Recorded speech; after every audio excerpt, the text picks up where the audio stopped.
JCD Prabhakar அறிவித்துள்ளார். சென்னை தலைமைச் செயலகத்தில் செய்தியாளர்களிடம் பேசிய அவர், ஆகஸ்ட் 5ஆம் தேதி தமிழக பட்ஜெட்டும் ஆகஸ்ட் 6ஆம் தேதி வேளாண் பட்ஜெட்டும் தாக்கல் செய்யப்படும் என்றும் பட்ஜெட் கூட்டத்தொடர் முழுமையாக நேரலை செய்யப்படும் எனவும் தெரிவித்துள்ளார். 2026ஆம் ஆண்டு ஆகஸ்ட் மாதம் 5ஆம் நாள் புதன்கிழமை அன்று காலை 10 மணிக்கு சென்னை 9 தலைமைச் செயலகத்தில் உள்ள சட்டமன்ற பேரவை மண்டபத்தில் கூட உள்ளது. தமிழ்நாடு சட்டமன்ற பேரவை விதி 181(1) கீழ் 2026-2027 ஆண்டிற்கான திருத்திய நிதிநிலை அறிக்கையினை 2026ஆம் ஆண்டு ஆகஸ்ட் மாதம் 5ஆம் நாள் புதன்கிழமை அன்று பேரவைக்கு அளிக்க வேண்டும் என்று மாண்புமிகு ஆளுநர் அவர்கள் நாள் குறித்துள்ளார்கள். மேலும் அன்று காலை 10 மணிக்கு 2026-2027 ஆண்டிற்கான திருத்திய நிதிநிலை அறிக்கை பேரவைக்கு அளிக்கப்பெறும்.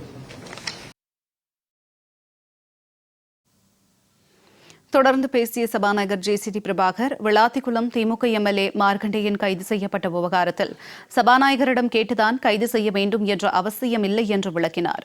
பேரவைக்குள் நடைபெறும் விவகாரங்களில் மட்டுமே சபாநாயகர் தலையிட முடியும் என்றும் சபாநாயகர் ஜேசிடி பிரபாகர் விளக்கம் அளித்துள்ளார். 291வது விதி அது என்ன சொல்வது என்றால், பேரவைத் தலைவரின் முன் அனுமதியின்றி எவரையும் பேரவையின் அமைப்பு எல்லைக்குள் கைது செய்யக்கூடாது.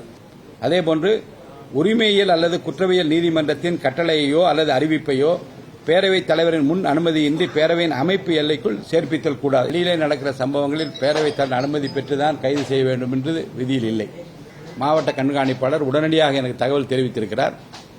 24 மணி நேரத்திற்கு மேலாக அவரை காவலில் வைத்திருக்க நிலைமை ஏற்பட்டால் நான் அதை மற்ற மாண்புமிகு சட்டமன்ற உறுப்பினர்களுக்கு முறையாக தகவல் தெரிவிக்க வேண்டும். அந்த வகையில் இந்த உறுப்பினர் கைது செய்யப்பட்டிருக்கிற தகவலும் மற்றவர்களுக்கு தெரியப்படுத்தப்படும். மேலும் அதிமுகவிலிருந்து ராஜினாமா செய்த எம்எல்ஏக்களின் விளக்கம் குறித்து எடப்பாடி பழனிசாமியிடம் தெரிவிக்கப்பட்டுள்ளதாக சபாநாயகர் ஜேசிடி பிரபாகர் கூறினார்.